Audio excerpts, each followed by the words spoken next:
അസ്സലാമു അലൈക്കും വറഹ്മത്തുള്ളാഹി വബറകാതുഹു. അഊദു ബില്ലാഹി മിനശ് ശൈത്വാനിർ റജീം. ബിസ്മില്ലാഹിർ റഹ്മാനിർ റഹീം.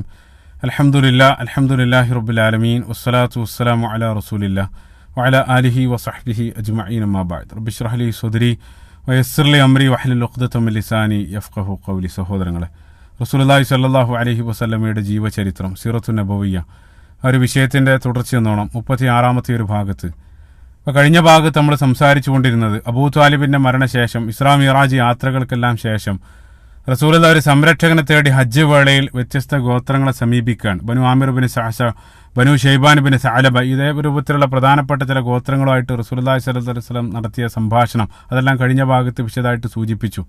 അപ്പോൾ അവരിൽ നിന്നൊന്നും അനുകൂലമായിട്ടുള്ളൊരു പ്രതികരണം റസൂലുള്ളാഹിക്ക് ലഭിക്കുന്നില്ല. ശേഷം റസൂലുള്ള മുന്നോട്ട് നടന്ന സന്ദർഭത്തിൽ ജംറത്തുൽ അഖബക്ക് സമീപം ഒരു 6 സംഘം, യത്രിബിൽ നിന്നുള്ള ഒരു 6 സംഘം റസൂലുള്ളാഹിന്റെ ശ്രദ്ധയിൽപ്പെടുകയാണ്. റസൂലുള്ള അവരിലേക്ക് പോയിട്ട് നിങ്ങൾ എവിടെ നിന്നാണ്? അപ്പോൾ അവർ പറഞ്ഞു, ഞങ്ങൾ യത്രിബിലുള്ള ഖസ്റജ് വംശക്കാരാണ്. അപ്പോൾ റസൂലുള്ള ചോദിച്ചു, അതായത് ജൂതന്മാർ ജീവിക്കുന്ന യത്രിബിലുള്ള ഖസ്റജ് ആണോ നിങ്ങൾ? അവർ അതേ എന്ന് മറുപടി പറയുന്നു. അപ്പോൾ ആ ഒരു ചെറിയ സംഘം വഴി ഇസ്ലാമിക ചരിത്രം വഴി മാറാൻ ഒരുങ്ങുകയാണ്. അവിടെയാണ് നമ്മൾ പറഞ്ഞു നിർത്തിയത്. മുന്നോട്ടുള്ള ചരിത്രം പറയുന്നതിന് മുമ്പ് ആമുഖമായിട്ട് യത്രിബിനെ സംബന്ധിച്ച് ചില കാര്യങ്ങൾ നമ്മൾ അറിഞ്ഞിരിക്കേണ്ടതുണ്ട്. അത് അറിയുന്ന സന്ദർഭത്തിലെ മുന്നോട്ടുള്ള ചരിത്രം ആഴത്തിൽ ഉൾക്കൊള്ളാൻ സാധിക്കുള്ളൂ. അപ്പോൾ അതുകൊണ്ട് ആദ്യത്തിൽ നമ്മൾ യത്രിബിലേക്കാണ് പ്രവേശിക്കുന്നത്.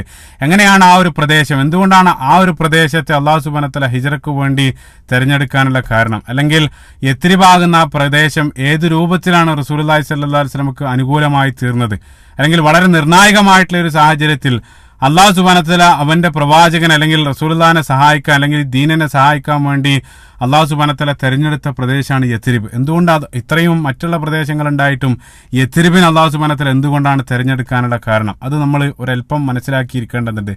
യത്രിബ് അല്ലെങ്കിൽ പിൻകാലഘട്ടത്ത് മദീന എന്ന് വിളിക്കപ്പെടാൻ പോകുന്ന ആ ഒരു പട്ടണമായിട്ട് റസൂലുള്ളാഹി സ്വല്ലല്ലാഹു അലൈഹി വസല്ലമക്ക് നേരത്തെ തന്നെ ഒരു ബന്ധമുണ്ട്. നിങ്ങൾ ഓർക്കുന്നുണ്ടാകും, സീറയുടെ ആദ്യ ഭാഗങ്ങളിൽ അതെല്ലാം വിശദമായിട്ട് നമ്മൾ സൂചിപ്പിച്ചിരുന്നു.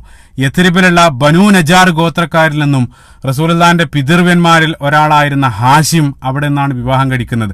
ബനൂ നജാർ ഗോത്രത്തിൽപ്പെട്ട സൽമ എന്നറിയപ്പെടുന്ന ഒരു സ്ത്രീയെ ഹാഷിം നേരത്തെ വിവാഹം കഴിച്ചിരുന്നു. ആ സൽമ ഹാഷിം ദമ്പതികൾക്ക് മദീനയിൽ ജനിച്ചു വീണ സന്താനമായിരുന്നു അബ്ദുൽ മുത്തലിബ്. റസൂലുള്ളാഹിന്റെ വല്ലിപ്പയായിരുന്ന അബ്ദുൽ മുത്തലിബ് ജനിക്കുന്നത് മദീനയിലാണ്. ചരിത്രം നേരത്തെ ഞാൻ പറഞ്ഞതാണ്.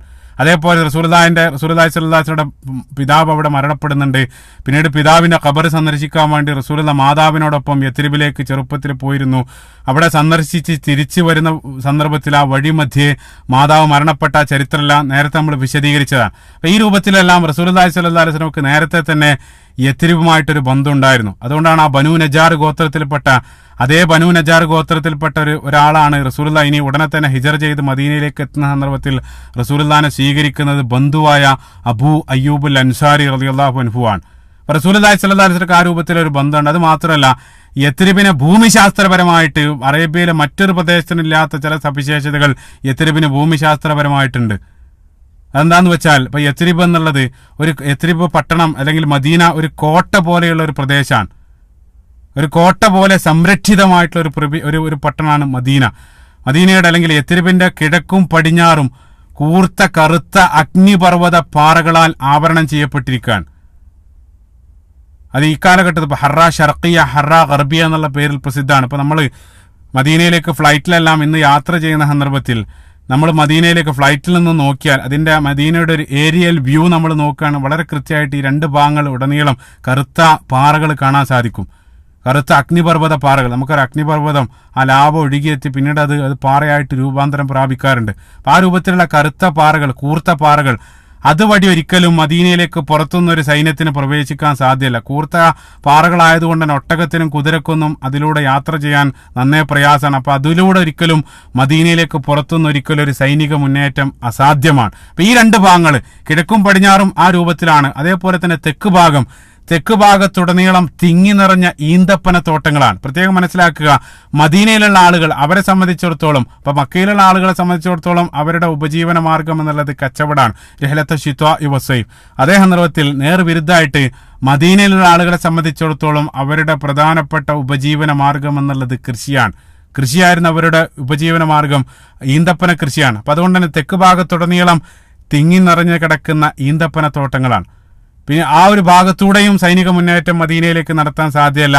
പിന്നീട് ആകെ ഓപ്പൺ ആയിട്ട് കിടക്കുന്ന, തുറന്നു കിടക്കുന്ന ഏക ഭാഗം എന്നുള്ളത് വടക്ക് ഭാഗം മാത്രമാണ്. അതുകൊണ്ടാണ് ഇപ്പോൾ മുന്നോട്ടുള്ള ചരിത്രത്തിൽ ഹിജറ 5-ാം വർഷം അരങ്ങേറാൻ പോകുന്ന ഖന്ദഖ് അല്ലെങ്കിൽ അഹ്സാബ് യുദ്ധത്തിന്റെ ചരിത്രത്തിൽ അഹ്സാബ് യുദ്ധം അരങ്ങേറിയ സന്ദർഭത്തിൽ റസൂലുള്ളാഹി സ്വല്ലല്ലാഹു അലൈഹി വസല്ലമയും അനുയായികളും ആ വടക്ക് ഭാഗത്ത് മാത്രമാണ് അവർക്ക് കിടങ്ങ് കുഴിക്കേണ്ടി വന്നത്. കാരണം മറ്റുള്ള ഭാഗത്തൂടെ ഒന്നും ഒരിക്കലും മദീനയിലേക്ക് പ്രവേശിക്കാൻ സാധ്യമല്ല. അതെല്ലാം നാച്ചുറലി അതെല്ലാം പ്രൊട്ടക്റ്റഡ് ആണ്. അതായത് പ്രകൃതി അതെല്ലാം സംരക്ഷിക്കപ്പെട്ടിട്ടുണ്ട്. അപ്പൊ അത്രയേറെ ഒരു കോട്ട പോലെയുള്ള പ്രദേശമായിരുന്നു യത്രിബ്. ആ രൂപത്തിലുള്ള മറ്റൊരു പ്രദേശത്തിനില്ലാത്ത ഭൂമിശാസ്ത്രപരമായിട്ടുള്ള സവിശേഷതകൾ യത്രിബിനുണ്ട്. മൂന്നാമതായിട്ട് യത്രിബിലുള്ള നിവാസികളെ സംബന്ധിച്ച് നമ്മൾ അറിഞ്ഞിരിക്കേണ്ടത്, യത്രിബിലെ പ്രഥമ നിവാസികൾ എന്നുള്ളത് അവിടെ കാലങ്ങളായിട്ട് ജീവിച്ചുകൊണ്ടിരിക്കുന്ന ജൂതന്മാരായിരുന്നു. ക്രിസ്താബ്ദം 2-ാം നൂറ്റാണ്ടിൽ തന്നെ ജൂതന്മാർ യത്രിബിലേക്ക് പലായനം ചെയ്ത് എത്തിയിട്ടുണ്ടായിരുന്നു എന്നാണ് ചരിത്രകാരന്മാർ പറയപ്പെടുന്നത്.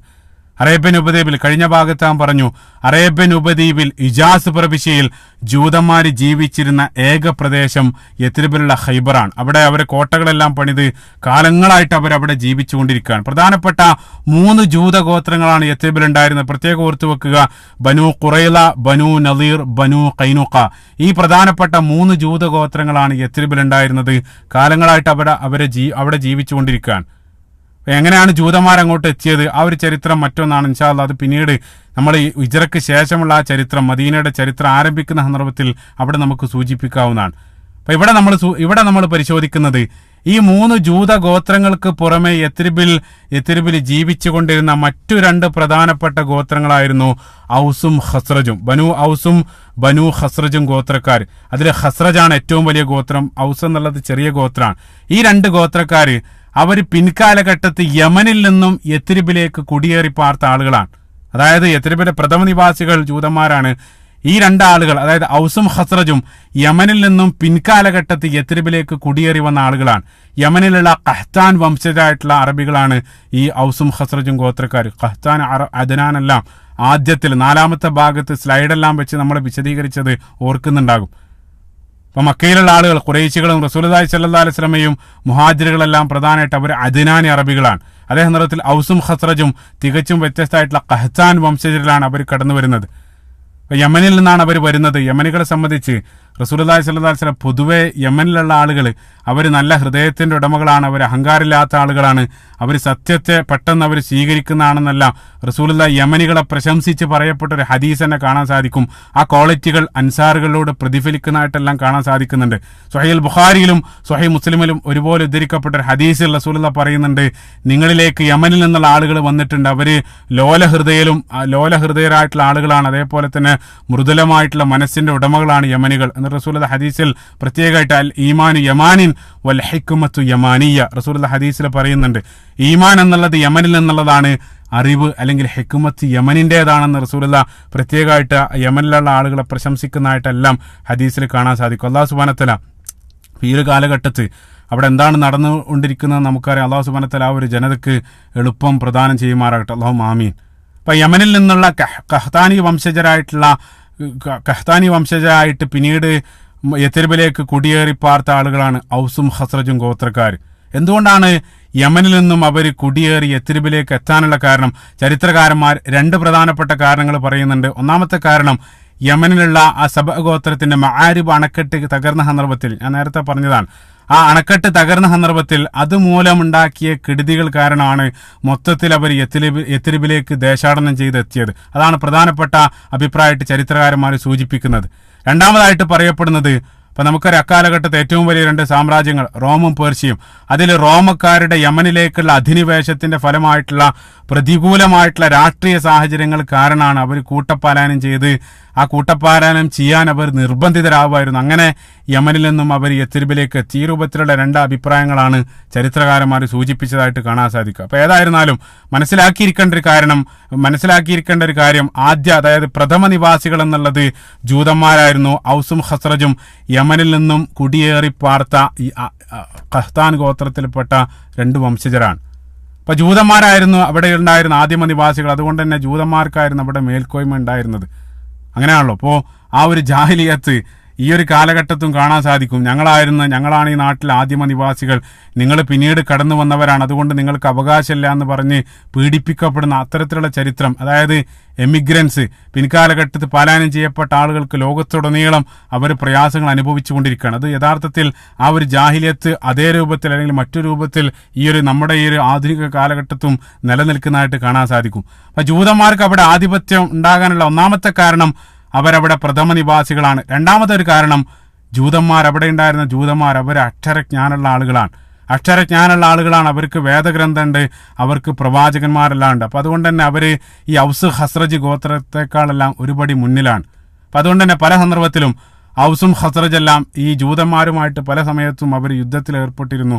ചില സന്ദർഭത്തിലെല്ലാം ഔസും ഹസ്രജും ചില രൂപത്തിൽ വിജയിക്കും, ചില സന്ദർഭത്തിൽ ജൂതന്മാർ വിജയിക്കും. അപ്പൊ ഔസും ഹസ്രജും വിജയിക്കുന്ന സന്ദർഭത്തിൽ ജൂതന്മാരായിട്ടുള്ള ആളുകൾ അക്കാലഘട്ടത്ത് അവരോട് പറയാറുണ്ടായിരുന്നു, ഞങ്ങളിലേക്കൊരു പ്രവാചകൻ വരാനിരിക്കുന്നുണ്ട്, ആ പ്രവാചകന്റെ ആഗമനത്തിനുള്ള സമയമായിട്ടുണ്ട്, ആ പ്രവാചകൻ വന്നു കഴിഞ്ഞാൽ അദ്ദേഹത്തെയും കൂട്ടി നിങ്ങളെ മുഴുവൻ ഈ എത്തിരിവിൽ നിന്ന് ഞങ്ങൾ ആട്ടി ഓടിക്കും, ഞങ്ങൾ ആട്ടി ഓടിക്കും, പിന്നീട് നിങ്ങളെ ഇവിടെ നിങ്ങളെ ജീവിക്കാൻ അനുവദിക്കില്ല, ആ പ്രവാചകൻ വരട്ടെ എന്നെല്ലാം വീമ്പ് അവിടെ ഉണ്ടായിരുന്ന ജൂതന്മാർ ഈ ഔസ് ഹസ്രജ് ഗോത്രക്കാരോട് അവർ പറഞ്ഞിരുന്നു. പരിശുദ്ധ ഖുർആൻ ആ കാര്യം തന്നെ സൂചിപ്പിക്കുന്നുണ്ട്. പരിശുദ്ധ ഖുർആനിലെ സൂറത്തുൽ ബഖറയുടെ 89 ആയത്ത് നമ്മൾ വായിക്കുകയാണെങ്കിൽ, വകാനു മിൻ ഖബ്ലു യസ്തഫ്തിഹൂന അലല്ലദീന കഫറു, അല്ലാഹു സുബ്ഹാനഹു വ തആല പറയാൻ, അതായത് മുമ്പ് അവരത് പറഞ്ഞിട്ട് അല്ലെങ്കിൽ അവര് ആ പ്രവാചകന്റെ ആഗമനത്തിന് വേണ്ടി അവിടെ ഉണ്ടായിരുന്ന ജൂതന്മാർ പ്രാർത്ഥിക്കാറുണ്ടായിരുന്നു. ആ രൂപത്തിൽ അത്രത്തോളം അവര് ഒരു പ്രവാചകന്റെ ആഗമനത്തിനെ പ്രതീക്ഷിച്ചു കൊണ്ടിരിക്കുകയായിരുന്നു.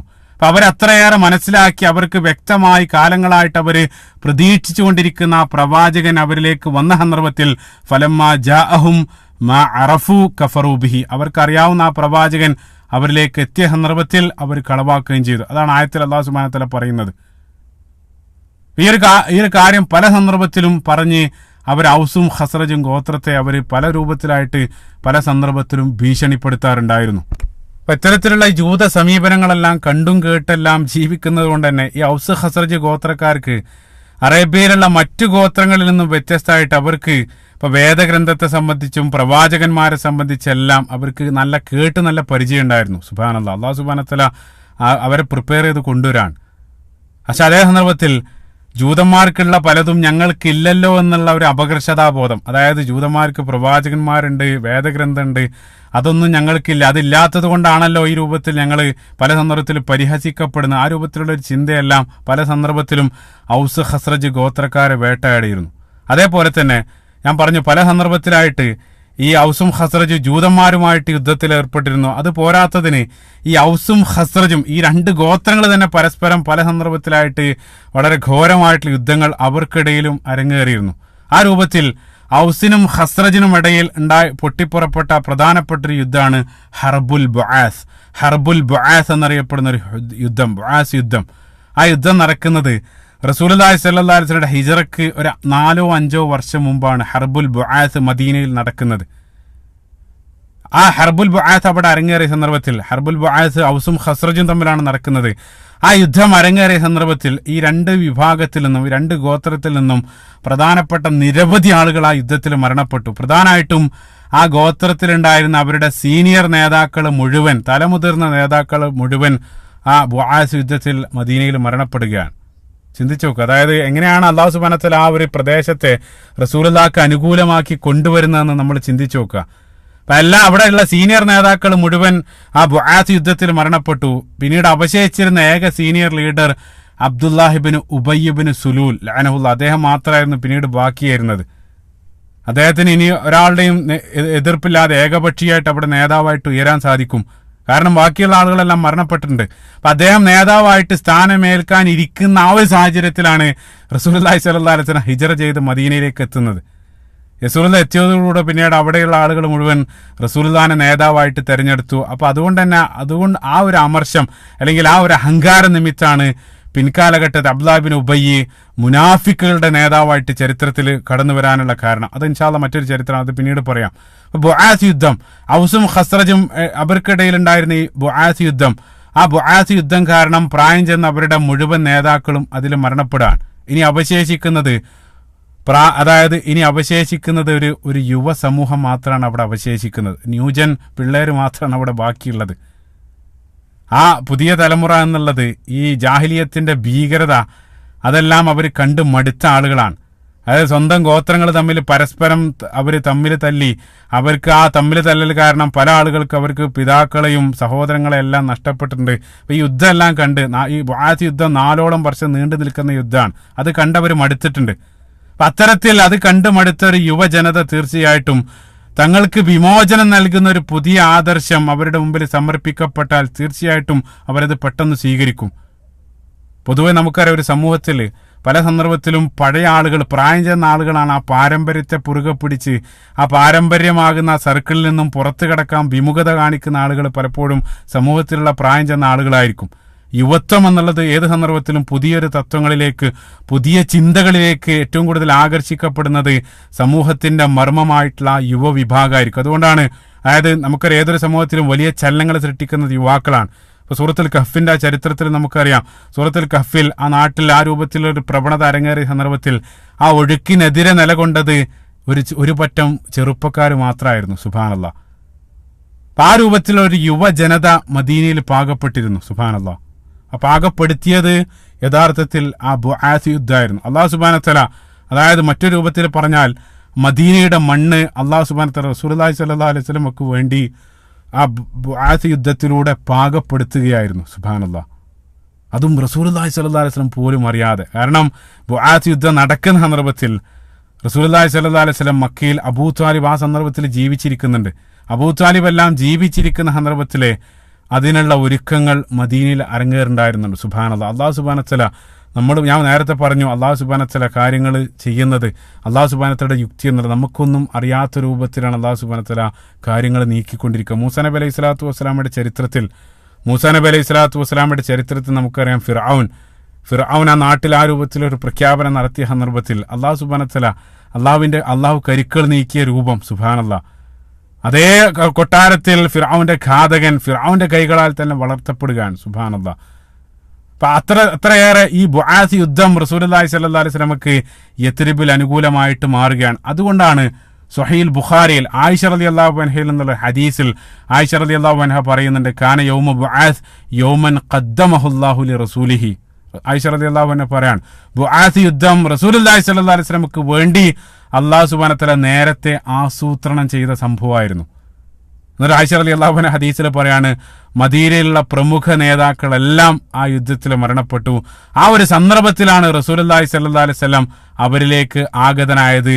അതുകൊണ്ട് തന്നെ റസൂലുള്ളാഹി സ്വല്ലല്ലാഹു അലൈഹി വസല്ലമക്ക് വേണ്ടി മദീനക്കാരുടെ ഇസ്ലാമിലേക്കുള്ള ആഗമനം സുഗമമാക്കാൻ വേണ്ടി അല്ലാഹു സുബ്ഹാനഹു വ തആല ബുആത്ത് യുദ്ധത്തെ റസൂലുള്ളാഹിക്ക് ഗിഫ്റ്റായിട്ട് നൽകപ്പെട്ടു എന്നുള്ള ആയിഷ റളിയല്ലാഹു അൻഹ സ്വഹീഹുൽ ബുഖാരിയിൽ ഉദ്ധരിക്കപ്പെട്ട ഹദീസിൽ പറയാണ്. സുബ്ഹാനല്ലാഹ്.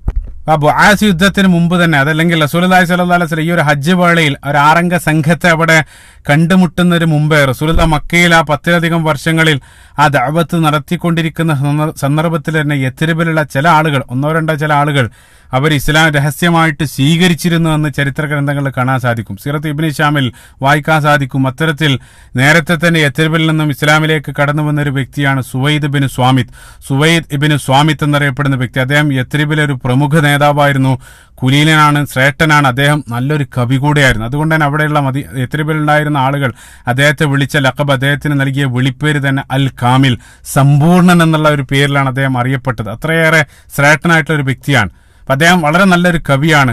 അപ്പൊ അദ്ദേഹം യത്രിബിൽ ജീവിച്ചുകൊണ്ടിരിക്കുന്ന കാലഘട്ടത്തിൽ, അത് ബുആത്ത് യുദ്ധത്തിന് മുമ്പുള്ള സംഭവമാണ് ഞാൻ പറയുന്നത്. അപ്പൊ അദ്ദേഹം അവിടെ ജീവിച്ചുകൊണ്ടിരിക്കുന്ന സന്ദർഭത്തിൽ അദ്ദേഹം കേട്ടു, മക്കയിൽ മുഹമ്മദ് എന്നറിയപ്പെടുന്ന സല്ലല്ലാഹു അലൈഹി വസല്ലം ഒരു വ്യക്തി, ഒരു പ്രവാചകത്വം ബാധിച്ചുകൊണ്ടൊരു വ്യക്തി ആഗതനായിട്ടുണ്ട്. അദ്ദേഹം അതിമനോഹരമായിട്ടുള്ള കവിതകൾ ജനങ്ങൾക്കിടയിലേക്ക് ചൊല്ലിക്കൊടുക്കുന്നുണ്ടെന്നുള്ള ഒരു വാർത്ത അദ്ദേഹം കേൾക്കുകയാണ്. അതായത് പരിശുദ്ധ ഖുർആനെ സംബന്ധിച്ചാണ് ആ കേൾക്കുന്നത്. പരിശുദ്ധ ഖുർആൻ അത് കേവലം കവിതയാണെന്നെല്ലാം ഖുറൈശികൾ അവിടെ പ്രചരണം നടത്തിക്കൊണ്ടിരിക്കുകയാണ്.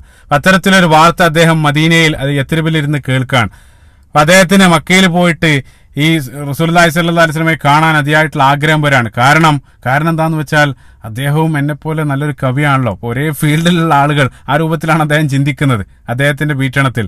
അദ്ദേഹം കിലോമീറ്ററുകൾ യാത്ര ചെയ്ത് യത്രിബിൽ നിന്നും അദ്ദേഹം മക്കയിലെത്തി റസൂലുള്ളാഹി സ്വല്ലല്ലാഹു അലൈഹി വസല്ലമയെ അവസാനം അന്വേഷിച്ച് കണ്ടെത്തിയ ഉടനെ തന്നെ റസൂലുള്ളാഹി സ്വല്ലല്ലാഹു അലൈഹി വസല്ലം അദ്ദേഹത്തെ ഇസ്ലാമിലേക്ക് ക്ഷണിച്ചു. അപ്പോൾ അദ്ദേഹം പറഞ്ഞു, ഞാൻ എന്തിനാണ് ഇസ്ലാം സ്വീകരിക്കുന്നത്? നമ്മൾ രണ്ടാളും ഒരേ തൂവൽ പക്ഷികളല്ല, അതായത് ഞാനും കവിയാണ് നിങ്ങളും കവിയാണ്, ആ രൂപത്തിലാണ് അദ്ദേഹം സംസാരിക്കുന്നത്. അദ്ദേഹം പറഞ്ഞു, എൻ്റെ അടുക്കലുള്ളത് തന്നെയാണ് നിങ്ങളുടെ അടുക്കലുള്ളത്. അപ്പോൾ റസൂലുള്ളാഹി സ്വല്ലല്ലാഹു അലൈഹി വസല്ലം ചോദിച്ചു, എന്താണ് നിങ്ങളുടെ കയ്യിലുള്ള എന്താണുള്ളത്? അപ്പോൾ അദ്ദേഹം പറഞ്ഞു, ഞാൻ നല്ലൊരു കവിയാണ്, എൻ്റെ കയ്യിൽ ലുഖ്മാന്റെ തത്വജ്ഞാനുണ്ട്. ലുഖ്മാന്റെ തത്വജ്ഞാനം, അതായത് ലുഖ്മാനുൽ ഹക്കീം, നമുക്കറിയാം പഴയകാലത്ത് ജീവിച്ച, പഴയകാല ചരിത്രകാരന്മാർ പറയുന്ന ആഫ്രിക്കയിലുള്ള സുഡാനിൽ ജീവിച്ച ഒരു തത്വചിന്തകൻ അല്ലെങ്കിൽ മഹാജ്ഞാനിയായിട്ടുള്ള ഒരു തത്വചിന്തകനായിരുന്നു ലുഖ്മാനുൽ ഹക്കീം. നല്ലൊരു ഭക്തൻ കൂടെയായിരുന്നു. അദ്ദേഹത്തെ സംബന്ധിച്ച് പരിശുദ്ധ ഖുർആനിൽ അദ്ദേഹത്തിന്റെ മനോഹരമായിട്ട് അദ്ദേഹം മകന് നൽകുന്ന ചില ഉപദേശങ്ങൾ അല്ലാഹു സുബ്ഹാനഹു വ തആല പരിശുദ്ധ ഖുർആനിൽ പോലും പരാമർശിച്ചതായിട്ട് കാണാൻ സാധിക്കും. ഖുർആന്റെ 31-ാമത്തെ അധ്യായത്തിന്റെ പേര് സൂറത്തുൽ ലുഖ്മാനാണ്. സൂറത്തുൽ ലുഖ്മാൻ എന്ന അധ്യായത്തിന് പേര് നൽകാനുള്ള കാരണം, ഈ ഭക്തനായി തത്വചിന്തനായിട്ടുള്ള ഈ മഹാജ്ഞാനിയായിട്ടുള്ള മനുഷ്യൻ അദ്ദേഹത്തിന്റെ മകന് നൽകുന്ന മനോഹരമായിട്ടുള്ള ചില ഉപദേശങ്ങളുണ്ട്. ആ ഉപദേശങ്ങളാണ് സൂറത്തുൽ ലുഖ്മാന്റെ 12 മുതലുള്ള ആയത്തുകളിൽ വായിക്കാൻ സാധിക്കുക. ഈ ലുഖ്മാനുൽ ഹക്കീമുമായിട്ട് ബന്ധപ്പെട്ട ചില കവിതാ ശങ്കരങ്ങളാണ് ഈ സുവൈദ് ബിൻ സ്വാമിത്തിന്റെ കയ്യിലുള്ളത്. അപ്പോൾ റസൂലുള്ളാഹി സ്വല്ലല്ലാഹു അലൈഹി വസല്ലം പറഞ്ഞു, അങ്ങനെയാണെങ്കിൽ ഞാനൊന്ന് കേൾക്കട്ടെ. റസൂലുള്ളാഹിന്റെ മുമ്പിൽ അദ്ദേഹം ആ മനോഹരമായിട്ടുള്ള കവിതകൾ അദ്ദേഹം പാരായണം ചെയ്തു. ആ സന്ദർഭത്തിൽ റസൂലുള്ളാഹി സ്വല്ലല്ലാഹു അലൈഹി വസല്ലം കേട്ട് കഴിഞ്ഞപ്പോൾ റസൂലുള്ളാഹി പറഞ്ഞു, ഇന്ന ഹാദൽ കലാം ഹസൻ വല്ലദീ മഇ അഫ്ളൽ.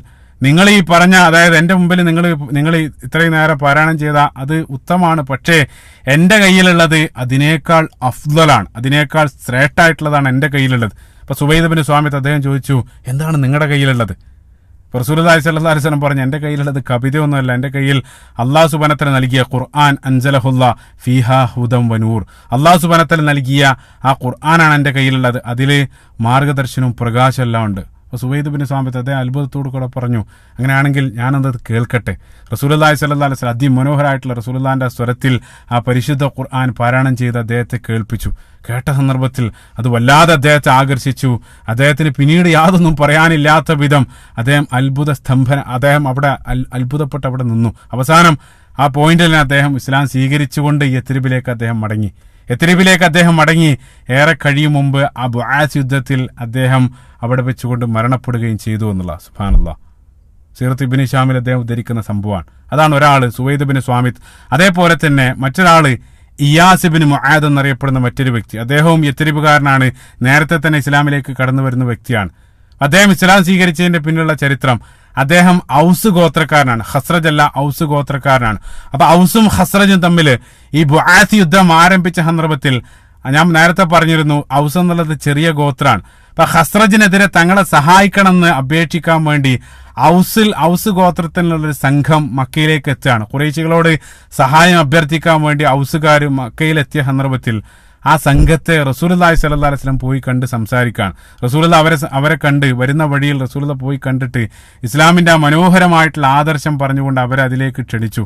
ആ ക്ഷണിച്ച സന്ദർഭത്തിൽ ആ കൂട്ടത്തിൽ നിന്നും ഈ പറയപ്പെട്ട വ്യക്തി, അതായത് ഇയാസ് ബിൻ മുആദ് എന്നറിയപ്പെടുന്ന വ്യക്തിക്ക് റസൂലുള്ളാഹിന്റെ സംസാരം അത്യാകർഷകമായിട്ട് തോന്നി.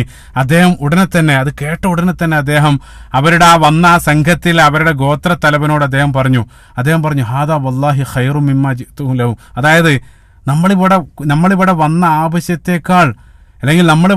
ആവശ്യത്തേക്കാൾ ഏറ്റവും നല്ലത് ഇയാൾ ഇവിടെ പറയപ്പെട്ട ആദർശം സ്വീകരിച്ച് തിരിച്ചു പോകുന്നതായിരിക്കും നമുക്ക് ഏറ്റവും നല്ലത്. കാരണം അത്രയും മനോഹരാണ് ഇയാൾ നമ്മുടെ മുമ്പിൽ പറഞ്ഞ ആ ഒരു ആദർശം. ആ സന്ദർഭത്തിൽ അവരുടെ ആ ഗോത്ര തലവൻ, ആ യാത്രാ സംഘത്തിന്റെ തലവനായിരുന്ന അബുൽ ഹൈസർ എന്നറിയപ്പെടുന്ന വ്യക്തിയാണ് അദ്ദേഹത്തിന്റെ പേര്.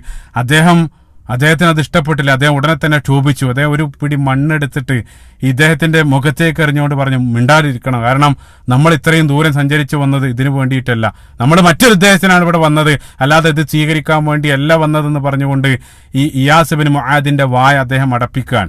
പക്ഷേ ഇയാസ് മൗനിയായിട്ട് അവർക്കൊപ്പം നടന്നെങ്കിലും അദ്ദേഹത്തിന്റെ മനസ്സിലുടനീളം റസൂലുള്ളാഹി സ്വല്ലല്ലാഹു അലൈഹി വസല്ലം അവർക്ക് മുമ്പിൽ ആ സമർപ്പിക്കപ്പെട്ട ആദർശമായിരുന്നു. അത്രയേറെ അദ്ദേഹത്തെ ഇസ്ലാമിന്റെ ആദർശം അദ്ദേഹത്തെ സ്വാധീനിച്ചിരുന്നു. അദ്ദേഹം മനസ്സുകൊണ്ട് ആ ഒരു പോയിന്റിൽ അദ്ദേഹം സ്വീകരിച്ചിരുന്നു. അദ്ദേഹം പിന്നീട് മദീനയിലെത്തിയതിനു ശേഷം ആ ബുആസ് യുദ്ധത്തിൽ അദ്ദേഹം മരണപ്പെട്ടു.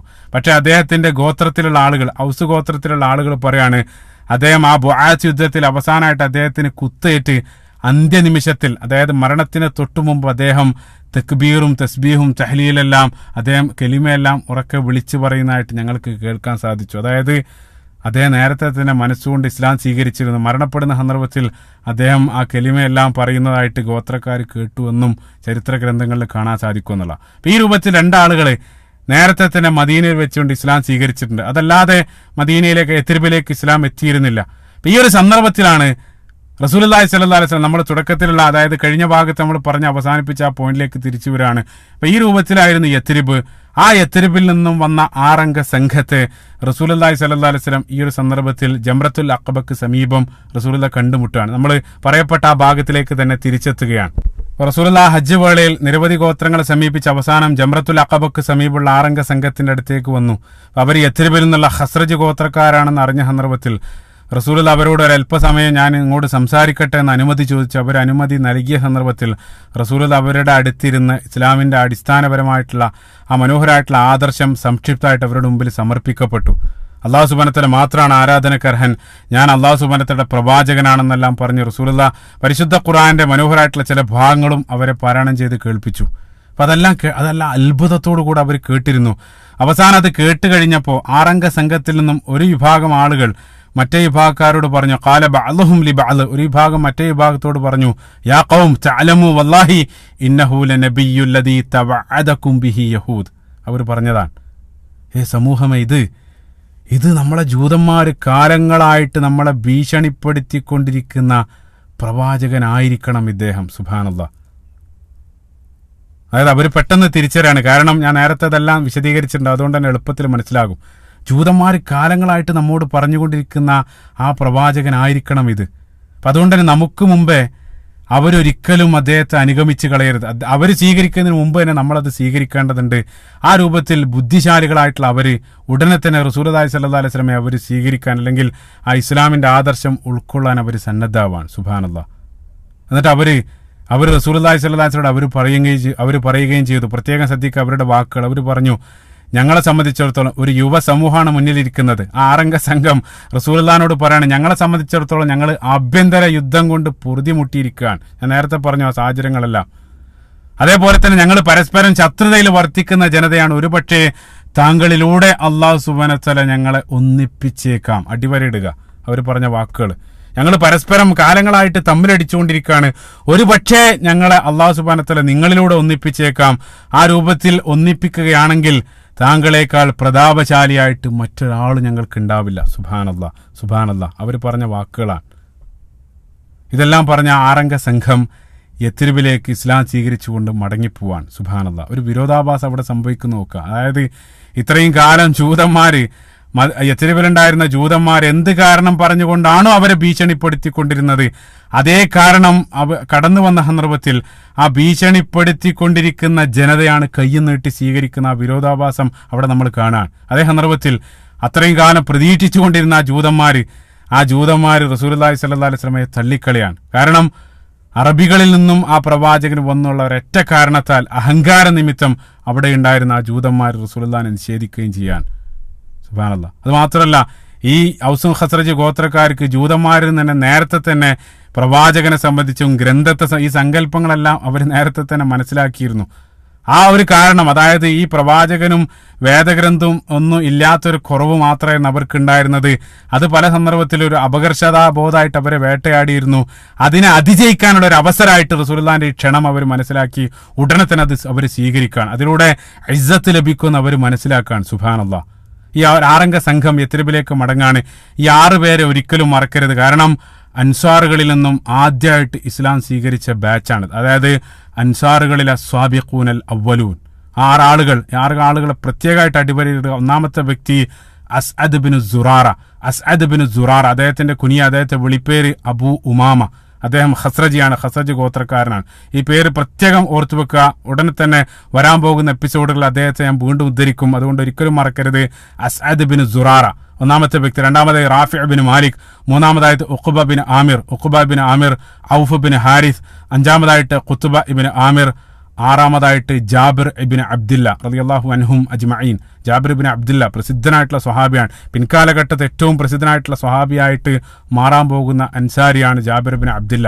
നമുക്കറിയാം ജാബിർ ഇബ്നു അബ്ദില്ല റളിയല്ലാഹു അൻഹു ഈ ഒരു സന്ദർഭത്തിൽ അദ്ദേഹത്തിന് ചെറിയ പ്രായമാണ്. 20 വയസ്സ്, 20-25 വയസ്സിന് താഴെ മാത്രമാണ് അദ്ദേഹത്തിന് ഈ ഒരു സന്ദർഭത്തിലുള്ള പ്രായം. പിന്നീട് കാലങ്ങൾ അദ്ദേഹം ജീവിക്കുന്നുണ്ട്. ഹിജ്റ 78 അദ്ദേഹം മരണപ്പെടുന്നത്. 94 വയസ്സ് വരെ ജീവിക്കുന്നുണ്ട്. നമുക്കറിയാം ഏറ്റവും പ്രധാനപ്പെട്ട ഹദീസ് നിവേദകരിൽ ഒരാളാണ് ജാബിർ ബിൻ അബ്ദുല്ല റളിയല്ലാഹു അൻഹു. 1500-ലധികം ഹദീസുകൾ അദ്ദേഹം ഉദ്ധരിക്കുന്നുണ്ട്. അപ്പോൾ അദ്ദേഹം ഇസ്ലാമിലേക്ക് എത്തുന്ന ആ ഒരു തുടക്കമാണ് നമ്മളിവിടെ സൂചിപ്പിക്കുന്നത്. അപ്പം അവിടെ വെച്ചുകൊണ്ട് 6 അംഗ സംഘം ഇസ്ലാം സ്വീകരിച്ചുകൊണ്ട് യത്രിബിലേക്ക് മടങ്ങുകയാണ്. അപ്പം അവർ മടങ്ങുന്ന സന്ദർഭത്തിൽ അവരിലൂടെ വലിയൊരു ഫലമൊന്നും റസൂലുള്ളാഹി ആ സന്ദർഭത്തിൽ പ്രതീക്ഷിച്ചിട്ടില്ല. കാരണം ഒരു 6 അംഗ സംഘമാണ്, അവരെന്ത് ചെയ്യാനാണ്? പക്ഷേ റസൂലുള്ളാഹി സ്വല്ലല്ലാഹു അലൈഹി വസല്ലമയുടെ ആത്മാർത്ഥത നോക്കുക. ഏറ്റവും വലിയ പാഠതാണ്. റസൂലുള്ളാഹി സ്വല്ലല്ലാഹു അലൈഹി വസല്ലം ഒരല്പം മുമ്പ് ഏറ്റവും വലിയ ഗോത്രങ്ങളോട് റസൂലുള്ളാഹി ഏത് രൂപത്തിലാണോ സംസാരിച്ചത്, അതേ ആവേശത്തോടുകൂടെ അതേ ആത്മാർത്ഥതയോടുകൂടെ ഈ ഒരു ചെറിയ സംഘത്തെയും റസൂലുള്ളാഹി അവഗണിക്കുന്നില്ല. നമ്മൾ പറയാറുണ്ട്, ഏത് ചിപ്പിയിലാണ് മുത്തെന്ന് നമുക്കറിയില്ല. അതേ രൂപത്തിൽ റസൂലുള്ളാഹി എല്ലാ ആളുകളെയും ഒരേ ആവേശത്തിൽ ഒരേ ആത്മാർത്ഥതയിൽ റസൂലുള്ളാഹി ആ ഒരു വിത്ത് അവിടെ നിക്ഷേപിക്കുന്നു. അല്ലാഹു സുബ്ഹാനഹു വ തആല ഒരിക്കലും പ്രതീക്ഷിക്കാത്ത രൂപത്തിൽ ഫലം അല്ലാഹു സുബ്ഹാനഹു വ തആല നൽകുകയാണ്. വമൻ യത്തഖില്ലാഹ യജ്അൽ ലഹു മഖ്റജ. അല്ലാഹു സുബ്ഹാനഹു വ തആല നമ്മൾ പ്രതീക്ഷിക്കാത്ത രൂപത്തിലായിരിക്കും അള്ളാഹിന്റെ സഹായം കടന്നു വരിക. അത്രയും വലിയ നിരവധി ഗോത്രങ്ങൾ ഉണ്ടായിട്ടും റസൂലുള്ളാഹി സ്വല്ലല്ലാഹു അലൈഹി വസല്ലം പോലും പ്രതീക്ഷിക്കാത്ത രൂപത്തിൽ ആ കൊച്ചു സംഘത്തിലൂടെയാണ് ആ വലിയ സഹായം കടന്നു വരുന്നത്. സുബ്ഹാനല്ലാഹ്. പല സന്ദർഭത്തിലും ഇസ്ലാമിക ചരിത്രത്തിൽ അങ്ങനെയാണ്. കൊച്ചു സംഘങ്ങളെയാണ് അല്ലാഹു സുബ്ഹാനഹു വ തആല കൂടുതൽ സഹായിച്ചിട്ടുള്ളത്. 6 പേര് അവിടെ നിന്ന് പോവാണ്. അവർ യത്രിബിലേക്ക് മടങ്ങിയെത്തി. അവിടെ അവർ ചെറിയ രൂപത്തിൽ ആ ഇസ്ലാമിന്റെ പ്രചാരണം യത്രിബിൽ ആരംഭിക്കുകയാണ്. ഇപ്പോൾ ചരിത്ര ഗ്രന്ഥങ്ങളിൽ കാണാൻ സാധിക്കും, ആ ഒരു വർഷം അവർ കഴിയുന്ന രൂപത്തിലൊക്കെ പ്രബോധനം നടത്തി. ഇസ്ലാമിനെ സംബന്ധിച്ച് അല്ലെങ്കിൽ റസൂലുള്ളാഹിന്റെ പേര് കേൾക്കാത്ത ഒരു വീട് പോലും അവിടെ ഇല്ലാത്ത രൂപത്തിൽ ആ രൂപത്തിൽ അവരുടെ പ്രചാരണമൊക്കെ നടത്തി. പക്ഷേ ഒരു വർഷം കഴിഞ്ഞ സന്ദർഭത്തിൽ അടുത്ത വർഷം അതായത് നുബുവത്തിന്റെ 12-ാം വർഷം, നമുക്കറിയാം ഹിജ്റയിലേക്ക് അടുക്കുകയാണ്. നുബുവത്തിന്റെ 12-ാം വർഷം അടുത്ത വർഷം ഹജ്ജിന് ദുൽഹജ്ജ് മാസത്തിൽ യത്രിബിൽ നിന്നും ആ നേരത്തെ പോയ 6 സംഘം അവർ മടങ്ങി വരുന്നത് 12 ആയിട്ടാണ്. അതായത് ഒരു വർഷം കൊണ്ട് ഇരട്ടിയായിട്ട് അവർ തിരിച്ചു വരാൻ. നേരത്തെ അവിടെ നിന്ന് പോയത് വർഷം മുമ്പ് പോയത് 6 ആളുകളാണ്. ഈ ഒരു സന്ദർഭത്തിൽ ആദ്യമായിട്ട് അവിടെ നിന്നും വരുന്നത് 12 ആളുകളാണ്.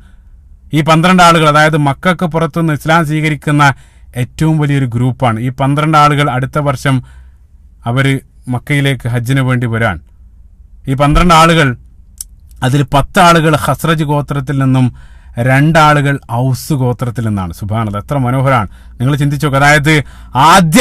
അതായത് ഇത്രയും കാലം ആ യത്രിബിൽ ഇത്രയും കാലം പരസ്പരം പോരടിച്ചുകൊണ്ടിരിക്കുന്ന ഔസും ഖസ്റജും ശത്രുത മറന്ന് ആദ്യമായിട്ട് ഇസ്ലാമിന്റെ ബാനറിൽ ഒന്നിക്കുന്ന ചിത്രം നമ്മളിവിടെ കാണുന്നത്. ഇസ്ലാം സ്വീകരിച്ചതോടുകൂടി ആ പഴയ ശത്രുത എല്ലാം മറന്ന് അവരിലേക്ക് ഒരു പുതിയ പ്രഭാതം ഉദിക്കുകയാണ്. അതായത് ഒരു പോസിറ്റീവ് തുടക്കം നമ്മൾ അവിടെ തന്നെ കാണുകയാണ്. അപ്പൊ നേരത്തെ പറഞ്ഞ കഴിഞ്ഞ തവണ 6 അംഗ സംഘം വന്ന് പറഞ്ഞ സന്ദർഭത്തിൽ അവർ റസൂലുള്ളാഹിനോട് സംസാരിച്ച ആ വാക്ക് പ്രത്യേകം ഇവിടെ ഓർക്കുക. അവർ പറയുന്നുണ്ട്, ഞങ്ങൾ പരസ്പരം ശത്രുതയിൽ വർത്തിക്കുന്ന ജനങ്ങളാണ്. ഒരു പക്ഷേ അല്ലാഹു സുബ്ഹാനഹു വ തആല താങ്കളിലൂടെ ഞങ്ങൾ ഒന്നിപ്പിച്ചേക്കാം. ഒന്നിപ്പിക്കുന്നതിന്റെ ആരംഭമാണ് ഇവിടെ നമ്മൾ കാണുന്നത്. സുബ്ഹാനല്ലാഹ്. ആ 12 ആളുകൾ അടുത്ത വർഷം കടന്നു വന്നു. ആ 12 ആളിൽ 5 പേര് നേരത്തെ തന്നെ വന്ന ആളുകളാണ്. അതിൽ വരാതിരുന്ന ഒരൊറ്റ വ്യക്തി ജാബിർ ഇബ്നു അബ്ദുല്ല റളിയല്ലാഹു അൻഹു മാത്രമാണ്. ബാക്കിയുള്ള ആളുകളെല്ലാം നേരത്തെ പറഞ്ഞ 5 ആളുകൾ, അതിന് പുറമെ മറ്റുള്ള ചില ആളുകൾ അടക്കം 12 ആളുകളാണ് അവിടെ എത്തിയിട്ടുള്ളത്. റസൂലുള്ളാഹി സ്വല്ലല്ലാഹു അലൈഹി വസല്ലം അതായത് ഈ 12 അംഗ സംഘത്തിൽ ഈ ഒരു സംഘത്തിൽ പുതുതായിട്ട് നേരത്തെ വരാത്ത ചില പ്രസിദ്ധരായിട്ട് ചില സ്വഹാബികൾ കൂടെ ഉണ്ട്. അവരെ കൂടെ നമ്മൾ മനസ്സിലാക്കേണ്ടതുണ്ട്. ഉബാദത്ത് ബിൻ സ്വാമിത്ത് റളിയല്ലാഹു അൻഹു പിൻകാലഘട്ടത്തിൽ പ്രസിദ്ധനാകാൻ പോകുന്ന സ്വഹാബിയാണ്. അതേപോലെ തന്നെ ആ 12 അംഗ സംഘത്തിലുണ്ടായിരുന്ന മറ്റൊരു പ്രസിദ്ധനായിട്ടുള്ള സ്വഹാബിയാണ് അബുൽ ഹൈസം ഇബ്നു തൈഹാൻ. അദ്ദേഹവും ആ 12 അംഗ സംഘത്തിലുണ്ടായിരുന്നു. അബുൽ ഹൈസം ഇബ്നു തൈഹാൻ റളിയല്ലാഹു അൻഹു അദ്ദേഹം ഔസ് ഗോത്രക്കാരനാണ്. അതായത് ഞാൻ പറഞ്ഞു 12 ആളുകളിൽ 10 ഖസ്റജുകാരും 2 ഔസുകാരാണ്. ആ 2-ൽ ഒരാൾ അബുൽ ഹൈസം ഇബ്നു തൈഹാൻ റളിയല്ലാഹു അൻഹു ആണ്. പ്രസിദ്ധനായിട്ടുള്ള സ്വഹാബിയാണ്. അദ്ദേഹത്തെ പേര് പ്രത്യേകമായിട്ട് ഓർത്തു വെക്കുക. അടുത്ത എപ്പിസോഡിൽ അദ്ദേഹത്തെ സംബന്ധിച്ച് ഞാൻ ചിലത് പറയും. ഈ സ്വഹാബി നമുക്കെല്ലാം സുപരിചിതമായിട്ടുള്ള സംഭവമുണ്ട്. പല ആളുകളും കേട്ടിട്ടുണ്ടാവും, ഈ സംഭവം കേട്ടിട്ടുണ്ടാവും. പക്ഷേ ഈ സ്വഹാബിയെ പല ആളുകൾക്ക് അറിഞ്ഞോളുന്നില്ല. റസൂലുള്ളാഹി സ്വല്ലല്ലാഹു അലൈഹി വസല്ലം മദീനൻ കാലഘട്ടത്തിൽ ഒരിക്കലും റസൂലുള്ളാഹി വിശപ്പിന്റെ കാഠിന്യം കാരണം വീട്ടിലൊന്നുമില്ല. അപ്പം അതുകൊണ്ട് റസൂലുള്ളാഹി വയറ്റത്തൊരു കല്ലെല്ലാം വെച്ച് വീട്ടിന്റെ പുറത്തിറങ്ങി നടക്കുകയാണ് വിശപ്പിന്റെ കാഠിന്യം കാരണം. ആ സന്ദർഭത്തിൽ റസൂലുള്ളാഹി ഇറങ്ങി നടക്കുന്ന സന്ദർഭത്തിൽ വഴിയിൽ അബൂബക്കർ സിദ്ദീഖ് റളിയല്ലാഹു അൻഹുവിനെ കണ്ടുമുട്ടുകയാണ്. അബൂബക്കർ സിദ്ദീഖ് റളിയല്ലാഹു അൻഹുവും അതേ കാരണമാണ് വീട്ടിൽ നിന്ന് പുറത്തിറങ്ങാനുള്ള കാരണം. വിശപ്പ് സഹിക്കാൻ കഴിയാണ്ട് ഇറങ്ങിയതാണ്. ഒരല്പം കൂടെ അവർ മുന്നോട്ട് പോയ സന്ദർഭത്തിൽ ഉമർ ഖത്താബ് റളിയല്ലാഹു അൻഹുവിനെ കണ്ടു. 3 ആളെയും വീട്ടിൽ നിന്നും പുറത്തിറക്കിയത് ഒരേ കാരണമായിരുന്നു, അസഹ്യമായിട്ടുള്ള വിശപ്പ്. ആ സന്ദർഭത്തിൽ വടിയിൽ വെച്ചുകൊണ്ട് അവർ അബുൽ ഹൈസം ഇബ്നു തൈഹാൻ റളിയല്ലാഹു അൻഹുവിനെ അവർ കണ്ടുമുട്ടാൻ. അദ്ദേഹം ഉടനെ തന്നെ അവരുടെ അവസ്ഥ മനസ്സിലാക്കിയ ഉടനെ തന്നെ അദ്ദേഹം അവരെ വീട്ടിലേക്ക് കൊണ്ടുപോകാൻ. വീട്ടിൽ വിഭവസമൃദ്ധമായിട്ടുള്ള സദ്യ ഉണ്ടായിട്ടൊന്നല്ല, പക്ഷേ അവരുടെ ആ പ്രയാസം മനസ്സിലാക്കി അദ്ദേഹം ഭാര്യയോട് പറഞ്ഞു, നമുക്ക് ഭൂമിയിൽ ലഭിക്കാവുന്ന ഏറ്റവും നല്ല 3 ഗസ്റ്റുകളായിട്ടാണ് ഞാൻ വന്നിട്ടുള്ളത്, എന്താണുള്ളത് എന്ന് വെച്ചാൽ കൊടുക്കുക. അദ്ദേഹത്തിന് സഹിക്കാൻ കഴിഞ്ഞില്ല അദ്ദേഹം കണ്ട കാഴ്ച. അപ്പം ഭാര്യ പറഞ്ഞു, എന്താണ് ഞാൻ കൊടുക്കുക, അവിടെയും പട്ടിണിയാണ്. ഭാര്യ ചോദിക്കുകയാണ്, എന്താണ് ഞാൻ കൊടുക്കുക, ഇവിടെ ആകെ ഉള്ളത് നമ്മൾ ആശ്രയിക്കുന്ന ഒരു ആട് മാത്രമാണ് ഇവിടെ ഉള്ളത്. ഉടനെ തന്നെ അദ്ദേഹം പോയിട്ട് ഉണ്ടായിരുന്ന ആ ഏക ആടിനെ അദ്ദേഹം മറുത്ത് വിഭവസമൃദ്ധമായിട്ടുള്ള സദ്യ ഒരുക്കി അവരെ സൽക്കരിക്കുകയാണ്. അതാണ് അബുൽ ഹൈസം ഇബ്നു തൈഹാൻ റളിയല്ലാഹു അൻഹു. ഈ സംഭവം പല സന്ദർഭത്തിൽ നമ്മൾ കേട്ടിട്ടുണ്ടാവും. അപ്പോൾ ഈ അബുൽ ഹൈസം അടങ്ങുന്ന ഒരു 12 അംഗ സംഘമാണ് ഈ ഒരു വർഷം അവിടെ എത്തിയിട്ടുള്ളത്. അപ്പോൾ അവർ ആ ജംറത്തുൽ അഖബക്ക് സമീപത്ത് അവർ നിൽക്കുകയാണ്. ആ സന്ദർഭത്തിൽ റസൂലുള്ളാഹി സ്വല്ലല്ലാഹു അലൈഹി വസല്ലം അവരിലേക്ക് വരാൻ. അപ്പോൾ ആദ്യം കഴിഞ്ഞ വർഷം 6 അംഗ സംഘം വന്ന സന്ദർഭത്തിൽ റസൂലുള്ളാഹി അവരിൽ നിന്നും പ്രത്യേകമായിട്ട് ഒരു പ്രതിജ്ഞ ഒന്നും എടുത്തിട്ടില്ല. പക്ഷേ ഈ ഒരു തവണ 12 അംഗ സംഘം വന്ന സന്ദർഭത്തിൽ റസൂലുള്ളാഹി ഈ ഒരു സമയത്ത് അവരുടെ അടുത്തേക്ക് പോയിട്ട് അവരിൽ നിന്നും ചില പ്രതിജ്ഞകൾ റസൂലുള്ളാഹി സ്വല്ലല്ലാഹു അലൈഹി വസല്ലം വാങ്ങി. ആ പ്രതിജ്ഞയാണ് ഇസ്ലാമിക ചരിത്രത്തിൽ 1-ാം അഖബ ഉടമ്പടി, അൽ ബൈഅത്തുൽ അഖബത്തിൽ ഊല, ബൈഅത്തുൽ അഖബത്തിൽ ഊല എന്നുള്ള പേരിൽ പ്രസിദ്ധമായിട്ട് അറിയപ്പെടുന്നത് 1-ാം അഖബ ഉടമ്പടി. ആ 12 അംഗ സംഘത്തിലുണ്ടായിരുന്ന പ്രധാനപ്പെട്ട സ്വഹാബികളിൽ ഒരാളായിരുന്ന നേരത്തെ പറഞ്ഞു ഉബാദത്ത് ബിൻ സ്വാമിത്ത് റളിയല്ലാഹു അൻഹു തന്നെ ആ സംഭവം ഉദ്ധരിക്കുന്നുണ്ട്. സ്വഹീഹുൽ ബുഖാരിയിൽ കടന്നു വരുന്ന ഉദ്ധരണിയിൽ അദ്ദേഹം പറയാണ്, കുൻതു ഫീമൻ ഹളറ അഖബത്തിൽ ഊല, ഞാൻ 1-ാം അഖബ ഉടമ്പടി ആ ചെയ്ത ആളുകളുടെ കൂട്ടത്തിൽ ഞാനുണ്ടായിരുന്നു. എന്നിട്ട് അദ്ദേഹം പറയാണ്, വകുന്ന 12 റജുല, ഞങ്ങൾ 12 ആളുകളായിരുന്നു ആ സംഘത്തിലുണ്ടായിരുന്നത്. ഫബായഅനാ റസൂലുള്ളാഹി സ്വല്ലല്ലാഹു അലൈഹി വസല്ലം, ഞങ്ങൾ റസൂലുള്ളാഹി സ്വല്ലല്ലാഹു അലൈഹി വസല്ലം അവിടെ വെച്ചുകൊണ്ട് പ്രതിജ്ഞ നൽകി, അലാ ബൈഅത്തിൻ നിസാ, സ്ത്രീകളുടെ പ്രതിജ്ഞ എന്നാണ് അദ്ദേഹം അതിനെ വിളിക്കുന്നത്. കാരണം എന്താണെന്ന് വെച്ചാൽ ഈ 1-ാം അഖബ ഉടമ്പടിയിൽ അതിൽ യുദ്ധമോ അതേപോലെ തന്നെ റസൂലുള്ളാഹിന്റെ സംരക്ഷണം അത്തരത്തിലുള്ള ഒരു വിഷയവും വന്നിട്ടുണ്ടായിരുന്നില്ല. കേവലം വിശ്വാസപരമായിട്ടുള്ള ചില കാര്യങ്ങൾ മാത്രമാണ് അതിലുണ്ടായിരുന്നത്. പക്ഷെ അതേ രൂപത്തിലല്ല ഇനി വരാൻ പോകുന്ന 2-ാം അഖബ ഉടമ്പടി. അതുകൊണ്ട് തന്നെ 1-ാം അഖബ ഉടമ്പടിയെ ആ ഒരു പേരിൽ ബൈഅത്തുൻ നിസാ എന്നുള്ള പേരിലും അറിയപ്പെടുന്നുണ്ട്. അപ്പം അദ്ദേഹം അവിടെ വെച്ചുകൊണ്ട് റസൂലുള്ളാഹി സ്വല്ലല്ലാഹു അലൈഹി വസല്ലമക്ക് അവർ ചില പ്രതിജ്ഞ നൽകി. ആ പ്രതിജ്ഞ എന്താണെന്ന് വെച്ചാൽ, ഒന്നാമതായിട്ട് അല്ലാ തുശ്രികൂ ബില്ലാഹി ഷൈഅ, നിങ്ങൾ അല്ലാഹു സുബ്ഹാനഹു വതആലയോട് യാതൊന്നിനെയും നിങ്ങൾ പങ്കുചേർക്കാൻ പാടില്ല. വലാ തസ്രിഖു വലാ തസ്നു, നിങ്ങൾ മോഷ്ടിക്കാൻ പാടില്ല, നിങ്ങൾ വ്യഭിചരിക്കാൻ പാടില്ല. അതേപോലെ തന്നെ വലാ തഖ്തുലു ഔലാദക്കും, നിങ്ങൾ നിങ്ങളുടെ സന്താനങ്ങളെ വധിക്കാൻ പാടില്ല. ഇതെല്ലാം ജാഹിലിയ കാലഘട്ടത്തിലുള്ള തിന്മകളാണ്. അതേപോലെ തന്നെ നിങ്ങൾ ബോധപൂർവം പാപം ചെയ്യാൻ പാടില്ല, സൽക്കർമ്മം പ്രവർത്തിക്കുന്നതിൽ യാതൊരു വീഴ്ചയും വരുത്താൻ പാടില്ല. ഇത്തരത്തിലുള്ള കാര്യങ്ങൾ അവർ റസൂലുള്ളാഹി സ്വല്ലല്ലാഹു അലൈഹി വസല്ലമയോട് പ്രതിജ്ഞ ചെയ്യാൻ ഏകദേശം മൂസാ നബി അലൈഹി സ്വലാത്തു വസ്സലാമക്ക് നൽകിയ ആ 10 കൽപ്പനകൾ പോലെ സമാനമായിട്ടുള്ള ചില കൽപ്പനകൾ. അപ്പം ചിന്തിച്ചു നോക്കുക, ഇതെല്ലാം യഥാർത്ഥത്തിൽ വിശ്വാസം അല്ലെങ്കിൽ അടിസ്ഥാനപരമായിട്ട് ധാർമ്മികതകൾ മാത്രമാണ് റസൂലുള്ളാഹി ഈ ഒരു പോയിന്റിൽ അവർക്ക് നൽകുന്നത്. കാരണം എന്താണെന്ന് വെച്ചാൽ ആ ഒരു പോയിന്റിൽ ഇസ്ലാം അതായിരുന്നു. ഈ സക്കാത്ത്, ഇപ്പം ഇന്ന് നമ്മൾ ആചരിക്കുന്ന സക്കാത്തും നമസ്കാരവും ഹജ്ജും, ആ നമസ്കാരമല്ല, സക്കാത്ത്, നോമ്പ്, ഹജ്ജ്, ഇതെല്ലാം പിന്നീട് മദീനൻ കാലഘട്ടത്തിലാണ് അല്ലാഹു സുബ്ഹാനഹു വ തആല അവർക്ക് നിയമമായിട്ട് നൽകുന്നത്. അപ്പം ഈ ഒരു പോയിന്റിൽ അവർക്ക് ആകെ ഉണ്ടായിരുന്നത് വിശ്വാസവും അടിസ്ഥാനപരമായിട്ടുള്ള ഈ ധാർമ്മിക സങ്കല്പങ്ങൾ, അതേപോലെ തന്നെ നമസ്കാരം ഉണ്ടായിരുന്നു. കാരണം ഇസ്രാ മിഅ്റാജ് ഒരല്പം മുമ്പ് കഴിഞ്ഞിട്ടുണ്ട്. അത് മാത്രമാണ് ഈ ഒരു സന്ദർഭത്തിൽ ഇസ്ലാമിൽ ഉണ്ടായിരുന്നത്. അപ്പം ഈ 12 ആളുകൾ അവിടെ വെച്ചുകൊണ്ട് ഈ ഒരു പ്രതിജ്ഞ റസൂലുള്ളാഹിക്ക് നൽകി. 12 ആളിൽ എല്ലാ ആളുകളും യുവാക്കളായിരുന്നു. അതിൽ 3 ആളുകൾ മാത്രമാണ് 40 വയസ്സിന് മുകളിൽ പ്രായമുള്ളത്, ബാക്കി മുഴുവൻ ചെറുപ്പക്കാരാണ്. അപ്പം അവർ ആ പ്രതിജ്ഞ നൽകിയതിന് ശേഷം റസൂലുള്ളാഹി അവരോട് പറഞ്ഞു, ഫഇൻ വഫൈതും ഫലക്കുമുൽ ജന്ന, നിങ്ങൾ ഈ ഉടമ്പടി നിങ്ങൾ ഇവിടെ വെച്ചുകൊണ്ട് നിങ്ങൾക്ക് നൽകിയ പ്രതിജ്ഞ അത് നിങ്ങൾ പാലിക്കുകയാണെങ്കിൽ നിങ്ങൾക്ക് സ്വർഗമുണ്ട്. അതേ സന്ദർഭത്തിൽ നിങ്ങൾ ഇതിൽ വല്ല വീഴ്ചയും വരുത്തുകയാണെങ്കിൽ നിങ്ങൾക്ക് പ്രായശ്ചിത്തമുണ്ട്, അതല്ലെങ്കിൽ അള്ളാഹിന്റെ ശിക്ഷയുണ്ടാകും. ഇനി അതൊന്നുമല്ല, നിങ്ങൾ ഒരാളും അറിയാതെയാണ് ഈ ഒരു പറയപ്പെട്ട തെറ്റുകൾ നിങ്ങൾ ചെയ്യുന്നതെങ്കിൽ അവന്റെ കാര്യം അള്ളാഹു സുബ്ഹാനഹു വ തആല അതിനെല്ലാം സാക്ഷിയാണ്. അള്ളാഹു സുബ്ഹാനഹു വ തആല നിരീക്ഷിക്കുന്നുണ്ട്. ഇൻഷാ അദബ് വ ഇൻഷാ ഗഫർ. അള്ളാഹു സുബ്ഹാനഹു വ തആല ഖിയാമത്ത് നാളിൽ ഒരുപക്ഷെ അവന് മാപ്പ് നൽകിയേക്കാം. അവന് തൗബ ചെയ്തിട്ടുണ്ടെങ്കിൽ അള്ളാഹു സുബ്ഹാനഹു വ തആല മാപ്പ് നൽകും, അതല്ലെങ്കിൽ അവൻ അക്കാരണത്താൽ ശിക്ഷിക്കപ്പെട്ടേക്കാം. ആ രൂപത്തിലുള്ള ഉപദേശങ്ങളെല്ലാം നൽകി റസൂലുള്ളാഹി സ്വല്ലല്ലാഹു അലൈഹി വസല്ലം ആ രൂപത്തിലൊരു കരാറ് വാങ്ങി ആ 12 അംഗ സംഘം യത്രിബിലേക്ക് മടങ്ങാൻ. അപ്പം അവർ മടങ്ങുന്ന സന്ദർഭത്തിൽ റസൂലുള്ളാഹി സ്വല്ലല്ലാഹു അലൈഹി വസല്ലം അവർക്ക് ഇസ്ലാമിക നിയമങ്ങൾ പഠിപ്പിക്കാനും അവർക്കിടയിൽ പ്രബോധനം നടത്താനും അവരെ ഖുർആൻ പഠിപ്പിക്കാനെല്ലാം വേണ്ടി റസൂലുള്ളാഹി തൻ്റെ അനുയായികൾക്കിടയിൽ നിന്നും സ്വഹാബികൾക്കിടയിൽ നിന്നും മിസ്അബ് ഇബ്നു ഉമൈർ റളിയല്ലാഹു അൻഹുവിനെ റസൂലുള്ളാഹി അവരോടൊപ്പം പറഞ്ഞയക്കുകയാണ്. റസൂലുള്ളാന്റെ ആഗമനത്തിലേക്ക് ആ മദീനയുടെ മണ്ണ് പാകപ്പെടുത്താൻ വേണ്ടി റസൂലുള്ളാഹ് തന്റെ പ്രതിനിധിയായിട്ട് അവരുടെ കൂടെ പറഞ്ഞയക്കുന്നത് മിസ്അബ് റളിയല്ലാഹു അൻഹുവിനെയാണ്. എന്തുകൊണ്ടാണ് മിസ്അബ് റളിയല്ലാഹു അൻഹുവിനെ തന്നെ റസൂലുള്ളാഹ് പ്രത്യേകമായിട്ട് ആ ദൗത്യത്തിന് വേണ്ടി തിരഞ്ഞെടുക്കാനുള്ള കാരണം? അതൊരു റാൻഡം ചോയ്സ് ആണ്, അതല്ലെങ്കിൽ അതിന് പിന്നിൽ വല്ല യുക്തിയുണ്ടോ? തീർച്ചയായിട്ടും റസൂലുള്ളാഹ് ഏതെങ്കിലും ദൗത്യത്തിന് വേണ്ടി ഒരാളെ തിരഞ്ഞെടുക്കുന്നുണ്ടെങ്കിൽ അതിന്റെ പിന്നിൽ കൃത്യമായിട്ടൊരു യുക്തി കാണാൻ സാധിക്കും. നമ്മൾ തദബ്ബുർ നടത്തുന്ന സന്ദർഭത്തിൽ അത് മനസ്സിലാക്കാൻ സാധിക്കും എന്നുള്ള. അപ്പൊ ചിന്തിച്ചു നോക്കുക, അതായത് നിരവധി ഇതര ആളുകൾ അബൂബക്കർ സിദ്ദീഖ് റളിയല്ലാഹു അൻഹുവിനെ പോലെ, ഉമർ ഖത്താബ് റളിയല്ലാഹു അൻഹുവിനെ പോലെ, അലി ഇബ്നു അബീ ത്വാലിബ് റളിയല്ലാഹു അൻഹുവിനെ പോലെയുള്ള നിരവധി ആളുകൾ അവിടെ ഉണ്ടായിട്ടും അവരെ ഒന്നും തെരഞ്ഞെടുക്കാൻ റസൂലുള്ളാഹ് പ്രത്യേകമായിട്ട് മിസ്അബ് ഇബ്നു റളിയല്ലാഹു അൻഹുവിനെ തന്നെ ആ ദൗത്യം ഏൽപ്പിക്കാനുള്ള കാരണം എന്താണ്? അതിനുള്ള മനോഹരമായിട്ട് ചില ഉത്തരങ്ങൾ. ഒന്നാമതായിട്ട്, മദീനയിൽ അഭിമുഖീകരിക്കാൻ പോകുന്നത് ഒരു യുവ സമൂഹത്തെയാണ്, ഒരു യങ് ജനറേഷനാണ് മദീനയിലുള്ളത്. ഞാൻ നേരത്തെ പറഞ്ഞു. അപ്പൊ മിസ്അബ് റളിയല്ലാഹു അൻഹു അതിസുമുഖനാണ്, സുന്ദരനാണ്. അദ്ദേഹം 25 വയസ്സിൽ താഴെ പ്രായമുള്ള റസൂലുള്ളാഹി സ്വല്ലല്ലാഹു അലൈഹി വസല്ലമയുടെ അങ്ങേയറ്റം രൂപസാദൃശ്യം പുലർത്തിയ ഒരു യുവാവായിരുന്നു മിസ്അബ് റളിയല്ലാഹു അൻഹു. രൂപത്തിൽ മാത്രമേ റസൂലുള്ളാഹിന്റെ ആ സ്വഭാവ സവിശേഷതകൾ അതേ രൂപത്തിൽ മിസ്അബ് റളിയല്ലാഹു അൻഹുവിലൂടെ പ്രതിഫലിപ്പിക്കുന്നതായിട്ട് കാണാൻ സാധിക്കും.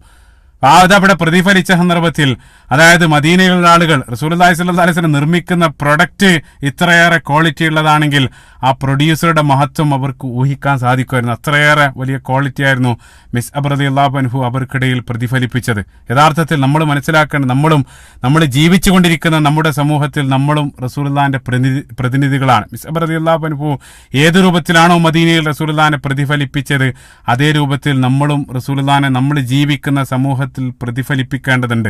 നമ്മളാകുന്ന ആ ഗ്ലാസ്സിലൂടെയാണ് റസൂലുള്ളാഹി സ്വല്ലല്ലാഹു അലൈഹി വസല്ലമയിലേക്ക് നമ്മുടെ മുമ്പിലുള്ള ജനത റസൂലുള്ളാഹിനെ നോക്കിക്കാണുന്നത്. മിസ്അബ് റളിയല്ലാഹു അൻഹു അതിമനോഹരമായിട്ട് റസൂലുള്ളാഹിനെ അവിടെ പ്രതിഫലിപ്പിച്ചെങ്കിൽ എത്ര മോശമായിട്ടാണ് നമ്മുടെ സമൂഹത്തിൽ നമ്മുടെ റസൂലുള്ളാഹിനെ പ്രതിഫലിപ്പിച്ചു കൊണ്ടിരിക്കുന്നത്. അല്ലാഹു സുബ്ഹാനഹു വ തആല നമുക്ക് പുറത്തു തരുമാറാകട്ടെ.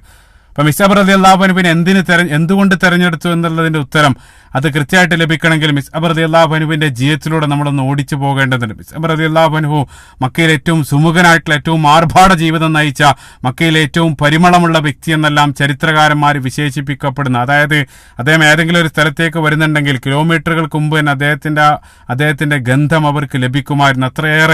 അത്രയേറെ വിലപിടിപ്പുള്ള സുഗന്ധങ്ങളായിരുന്നു മിസ്അബ് റളിയല്ലാഹു അൻഹു ഉപയോഗിച്ചിരുന്നത്. ഐശ്വര്യത്തിന്റെയും സുഖസമൃദ്ധിയുടെയെല്ലാം പട്ടുമെത്തയിലാണ് അദ്ദേഹം ജനിച്ചു വളരുന്നത്. പിന്നീട് റസൂലുള്ളാഹി സ്വല്ലല്ലാഹു അലൈഹി വസല്ലമയും അതായത് ഇസ്ലാമിനെ ജീവിതത്തിലേക്ക് സ്വീകരിച്ചതോടുകൂടെ എല്ലാ സുഖസൗകര്യങ്ങളും എല്ലാ ആർഭാടങ്ങളും അദ്ദേഹം വലിച്ചെറിഞ്ഞ് ജീവിത ലാളിത്യത്തിന്റെ പ്രതീകമായിട്ട് മിസ്അബ് മാറുകയാണ്. പിൻകാലഘട്ടത്തിൽ റസൂലുള്ളാഹിന്റെ മദീന കാലഘട്ടത്തിൽ ഒരിക്കലും മിസ്അബ് റളിയല്ലാഹു അൻഹു സദസ്സിലേക്ക് കയറി വന്ന സന്ദർഭത്തിൽ അവിടെയുണ്ടായിരുന്ന അദ്ദേഹത്തിന്റെ ദയനീയ രൂപവും വേഷവും എല്ലാം കണ്ട സന്ദർഭത്തിൽ അവിടെയുള്ള സ്വഹാബികൾ മുഴുവൻ കരയാണ്. കാരണം അവർ ഓർക്കുന്നത് മുൻകാലഘട്ടത്ത് ആർഭാട വസ്ത്രങ്ങൾ അണിഞ്ഞ് പരിമളം പടർത്തിയ ആ മിസ്അബിന്റെ പഴയ ചിത്രം അത് രണ്ടും കമ്പയർ ചെയ്ത സന്ദർഭത്തിൽ അവിടെയുള്ള മുഴുവൻ സഹാബികളും കരഞ്ഞു പോവാൻ. ആ സന്ദർഭത്തിൽ റസൂലുള്ളാഹി സ്വല്ലല്ലാഹു അലൈഹി വസല്ലം തന്നെ പറഞ്ഞു, ആ പഴയ മിസ്അബിനെ ഞാൻ ഓർക്കുകയാണ്. അന്ന് മക്കയിൽ അദ്ദേഹത്തെക്കാൾ സുഖസമൃദ്ധിയിൽ കഴിഞ്ഞ ഒരാളുണ്ടായിരുന്നില്ല. പക്ഷേ ശേഷം പിന്നീട് റസൂലുള്ളാഹി സ്വല്ലല്ലാഹു അലൈഹി വസല്ലമയും അള്ളാഹുവിനെയും ജീവിതത്തിൽ സ്വീകരിച്ച സന്ദർഭത്തിൽ അള്ളാഹുവിനോടും റസൂലിനോടുള്ള സ്നേഹം കാരണം അതെല്ലാം അദ്ദേഹം വെടിഞ്ഞു. റസൂലുള്ളാഹി സ്വല്ലല്ലാഹു അലൈഹി വസല്ലം തന്നെ മിസ്അബ് റളിയല്ലാഹു അൻഹുവിനെ പിൻകാലഘട്ടത്തിൽ പ്രകീർത്തിക്കുന്നതായിട്ട് കാണാൻ സാധിക്കും. അവസാനം ഉഹദിൽ അദ്ദേഹം ഷഹീദായ സന്ദർഭത്തിൽ നമുക്കെല്ലാം അറിയാം, ഉഹദിൽ മരണപ്പെട്ട സന്ദർഭത്തിൽ അദ്ദേഹത്തിന്റെ മയ്യത്ത് പൊതിയാൻ പോലും ഒരു തുണി അവിടെ ഉണ്ടായിരുന്നില്ല. ഒരു കഫൻ പുടവ ആകെയുള്ളത് ഒരു നീളം കുറഞ്ഞ തുണിയാണ്. അതുകൊണ്ട് തല പൊതിഞ്ഞാൽ കാല് പുറത്ത്, കാല് പൊതിഞ്ഞാൽ തല പുറത്ത്, ആ രൂപത്തിലുള്ള ഒരു സാഹചര്യമാണ്. അവസാനം റസൂലുള്ളാഹി സ്വല്ലല്ലാഹു അലൈഹി വസല്ലം തല പൊതിഞ്ഞ ആ കാലിന്റെ ഭാഗത്ത് പുല്ല് വെച്ചുകൊണ്ട് ഖബറടക്കാൻ വേണ്ടി അവർക്ക് നിർദ്ദേശം നൽകുകയാണ്. അപ്പൊ തന്റെ ജീവിതത്തിലേക്ക് അല്ലാഹു സുബ്ഹാനഹു വ തആലയും റസൂലിനെയും സ്വീകരിച്ചതോടുകൂടെ എല്ലാ ആർഭാടങ്ങളും ഉപേക്ഷിച്ച് ലളിത ജീവിതം നയിക്കുന്ന മിസ്അബിന്റെ ചിത്രമാണ് അദ്ദേഹത്തിന്റെ ജീവിതത്തിലൂടെ നമ്മൾ കാണുന്നത്. ആ മിസ്അബിന്റെ ജീവിതമാകുന്ന ഗ്ലാസിലൂടെ മദീനയിലുള്ള അൻസാറുകളിലേക്ക് നമ്മൾ നോക്കുക. സുബ്ഹാനല്ലാഹ്, എത്ര വലിയ സാമ്യതയാണ് നമ്മൾ കാണുന്നത്. മിസ്അബ് റളിയല്ലാഹു അൻഹുവിലൂടെ വാർത്തെടുത്ത അൻസാറുകളിൽ അതേ ക്വാളിറ്റി അക്ഷരാർത്ഥത്തിൽ പ്രതിഫലിക്കുന്നതായിട്ട് കാണാൻ സാധിക്കും. സുബ്ഹാനല്ലാഹ്, ആർഭാട ജീവിതം എല്ലാം ഉപേക്ഷിച്ച് അല്ലാഹു സുബ്ഹാനഹു വ തആലയും റസൂലിനെയും അവർ സ്വീകരിച്ച സന്ദർഭത്തിൽ അവരുടെ കയ്യിലുള്ളതെല്ലാം അതിനുവേണ്ടി ത്യജിക്കുന്നതായിട്ട് നമുക്ക് കാണാൻ സാധിക്കും. സുബ്ഹാനല്ലാഹ്, അപ്പോൾ ഒരു വ്യക്തിയുടെ ത്യാഗത്തിന്റെ കഥയാണ് മിസ്അബ് റളിയല്ലാഹു അൻഹുവിന്റെ ജീവിതത്തിലൂടെ നമ്മൾ കാണുന്നതെങ്കിൽ ആ മിസ്അബിലൂടെ പാകപ്പെടുത്തിയ ജനത ഒരു സമൂഹത്തിന്റെ ത്യാഗത്തിനുള്ള ഉദാഹരണമാണ് അൻസാറുകളോട് നമ്മൾ കാണാൻ സാധിക്കുന്നത്. സുബ്ഹാനല്ലാഹ്, കാരണം അവർ റസൂലുള്ളാഹി സ്വല്ലല്ലാഹു അലൈഹി വസല്ലം അവർ ആദ്യം കണ്ടത് ആ മിസ്അബ് ആകുന്ന ഗ്ലാസിലൂടെയാണ്. സുബ്ഹാനല്ലാഹ്, പിന്നീട് അവരും അതേ രൂപത്തിലായി മാറുന്ന ചിത്രം. സുബ്ഹാനല്ലാഹ്. അപ്പൊ എന്തുകൊണ്ട് മിസ്അബ് റളിയല്ലാഹു അൻഹുവിനെ തന്നെ റസൂലുള്ളാഹി തെരഞ്ഞെടുത്തു എന്നുള്ളതിന്റെ ഉത്തരം അത് അൻസാറുകളുടെ ക്വാളിറ്റി കാണുന്ന സന്ദർഭത്തിൽ നമുക്ക് മനസ്സിലാക്കാൻ സാധിക്കും. മിസ്അബ് റളിയല്ലാഹു അൻഹു മദീനയിലെത്തുകയാണ്. മിസ്അബ് റളിയല്ലാഹു അൻഹു ആ 12 അംഗ സംഘത്തോടൊപ്പം മദീനയിലെത്തിയ സന്ദർഭത്തിൽ മിസ്അബ് റളിയല്ലാഹു അൻഹുവിനെ സ്വീകരിക്കുന്നത് മദീനയിലുണ്ടായിരുന്ന, നേരത്തെ ഞാൻ പറഞ്ഞു, അസ്അദ് ബിൻ സുറാറ റളിയല്ലാഹു അൻഹുവിന്റെ വീട്ടിലാണ് മിസ്അബ് റളിയല്ലാഹു അൻഹു താമസിക്കുന്നത്. ഞാൻ നേരത്തെ ഓർത്തു വെക്കാൻ പറഞ്ഞ പേര്, അതായത് ആദ്യത്തിൽ വന്ന 6 അംഗ സംഘത്തിൽ ആദ്യമായിട്ട് ഇസ്ലാം സ്വീകരിച്ച വ്യക്തിയാണ് അസ്അദ് ബിൻ സുറാറ. ആ അസ്അദ് ബിൻ സുറാറയാണ് മിസ്അബ് റളിയല്ലാഹു അൻഹുവിനെ മദീനയിൽ അദ്ദേഹത്തിന്റെ വീട്ടിലാണ് മിസ്അബ് താമസിക്കുന്നത്. അദ്ദേഹം സമ്പന്നരായിരുന്നു. അദ്ദേഹത്തിന് നിരവധി കൃഷിയിടങ്ങളും മറ്റുമെല്ലാം ഉണ്ടായിരുന്നു. അപ്പൊ ആ വീട്ടിൽ മിസ്അബ് റളിയല്ലാഹു അൻഹു അവിടെ താമസിക്കാൻ, മിസ്അബ് റളിയല്ലാഹു അൻഹു അവിടെ താമസിച്ച് അസ്അദ് ബിൻ സുറാറയും റളിയല്ലാഹു അൻഹു അതേപോലെ തന്നെ മിസ്അബ് ബിൻ ഉമൈർ റളിയല്ലാഹു അൻഹു രണ്ടാളും അവിടെ ഇസ്ലാമിക പ്രബോധനം മദീനയിൽ ആരംഭിക്കുകയാണ്. മിസ്അബ് റളിയല്ലാഹു അൻഹുവിന്റെ നേതൃത്വത്തിൽ മദീനയിൽ ആ പ്രബോധനം ആരംഭിച്ച് അദ്ദേഹം അവിടെയുള്ള നമസ്കാരത്തിനെല്ലാം നേതൃത്വം നൽകി ആ പ്രബോധനം മദീനയിൽ ആരംഭിക്കുകയാണ്. മദീനയിൽ ആരംഭിച്ച സന്ദർഭത്തിൽ അവിടെ ഉണ്ടായിരുന്ന ജനങ്ങളുടെ പ്രതികരണം, ആ പ്രതികരണം പിന്നീട് എങ്ങനെയാണ് അനുകൂലമായിട്ട് മാറുന്നത്, എങ്ങനെയാണ് ഇസ്ലാം മദീനയിൽ വളരുന്നത്, അതെങ്ങനെയാണ് ഹിജ്റയിലേക്ക് വെടിവെച്ചത്, മനോഹരമായിട്ടുള്ള ചരിത്രം ഇൻഷാ അല്ലാഹ് തുടർന്നുള്ള ഭാഗങ്ങളിൽ നമുക്ക് വിശദീകരിക്കാവുന്ന. അല്ലാഹു സുബ്ഹാനഹു വതആല റസൂലുള്ളാഹി സ്വല്ലല്ലാഹു അലൈഹി വസല്ലം അനുയായികളെയും അടുത്തറിയാനും അവരെ സ്നേഹിക്കാനും അവരോടൊപ്പം നാളെ സ്വർഗ്ഗത്തിൽ ഒരുമിക്കാനുള്ള സൗഭാഗ്യം അല്ലാഹു സുബ്ഹാനഹു വതആല നമുക്ക് ഏവർക്കും നൽകുമാറാകട്ടെ. അല്ലാഹുമ്മ ആമീൻ. റബ്ബനാ ആതിനാ ഫിദ്ദുനിയ ഹസന വഫിൽ ആഖിറതി ഹസനതൻ വഖിനാ അദാബന്നാർ. റബ്ബനാ തഖബ്ബൽ മിന്നാ ഇന്നക അൻത സമീഉൽ അലീം വതുബ് അലൈനാ ഇന്നക അൻത തവ്വാബുർ റഹീം. അസ്സലാമു അലൈക്കും വറഹ്മത്തുള്ളാഹി വബറകാതുഹു.